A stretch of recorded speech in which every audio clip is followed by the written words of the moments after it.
A new time trial course will be used for the 2015 Mars Cycling Australia Road National Championships, starting and finishing in Buninyong to the west of the town.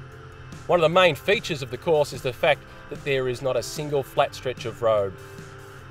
So not far from the start of the TT, we've got the first bit of the course, which is going to be a downhill. And today we've got quite a considerable headwind sort of heading out, which becomes really critical in your decision for how you're going to pace the TT. So obviously you're going to be going quite a bit slower into the headwind for the amount of power you're putting out, and you've really got to make sure that you don't go too hard at the start and then have nothing left for the run home. Something you really need to think about in a TT is creating the shortest distance over the course. So in all these corners you really want to be on the white line, making sure you're taking the quickest way around that you can. And being an out and back course, you'll only be able to use one side of the road. So you really got to make sure that you're taking the quickest line around the corners. But also when you're riding, you want to ride where the cars have been driving. It's generally the smoothest, it's the quickest. You don't want to be riding over here in this stuff, so you'll be slowing down, and at the end of the day, the time trial is all about the maximum average speed that you can have for the course. I haven't had much time trial experience, but I find that it's always good to punch over these little ones. Absolutely, because the slower you're going, the easier it is to make gains. So going up the hill, you're going a little bit slower, so you're not trying to push through as much air. And you can really make quite good differences. You really want to make sure that you carry the speed over the top into the descent. You don't want to just be sitting up at the top of the hill. You really want to push over the top, and then you can have a bit of a rest down on the side. And on the fast sections, you really want to make sure that you're in the most aero position that you can get. So as you're going faster, aerodynamics plays a massive role. So far on this course, it looks like it'll be quite quick.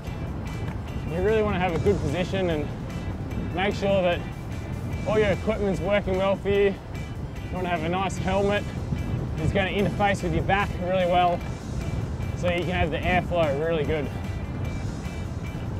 So with quite long straights, you'll always be able to see someone from the competition in front with the time gaps. Do you find that easier in terms of chasing? Or does it not really affect you? I normally try not to focus on it too much, and try to just focus on being as quick as I can, and I generally pace my time trials off power, especially when it's just the individual time trial that isn't in a tour. You can really sort of gauge what power you're going to be holding and try and make sure that you're not going too hard at the start. So that can be a real failure that a lot of people make. They go way too hard at the start, get a bit excited, and then on the way home you really start to feel it. The elite men's individual time trial is 40.9 kilometres, the under 23 men and the elite women is 29.3 kilometres. There's undulations all the way through and a tough climb at the turnaround point for the under 23s and the women's. Jack, 14.5 kilometres out of Buninyong. This is the elite women and under 23 turnaround. What goes through your mind here? Well, normally by the time you get here, you're already starting to get some pain in the legs. It's really quite tiring to this point, especially on a course like this, which is going to be so hard.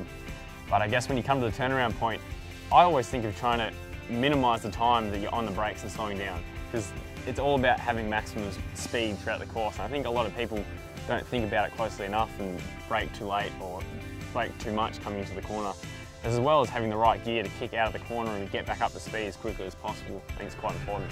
So at the turnaround, do you get a time check from a DS in a car behind? How does that work for you? The last 2 years I haven't used a radio in a time trial.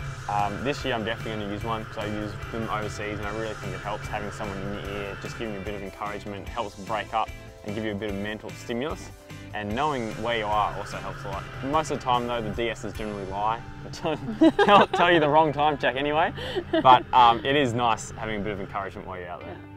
Well, that was a massive climb after the turnaround there. I think that's going to be a very decisive part of this TT course. Obviously you're quite tired by the time you hit the turnaround point, and to punch straight out of the turnaround point into such a long climb, it'd be very taxing, and it'd be very easy to use too much energy on that and not have enough to come home with. Yeah, it's essentially a 2 kilometre climb out of that turnaround and then really gradually climbs the whole way back to the finish line. So I think despite the tailwind, deceivingly, it'll be a pretty tough ride home. Well, we're almost at the finish line now, and I think it'll be very important to save energy for the way home. The way home is going to be incredibly hard. I think that's where it's going to be won or lost.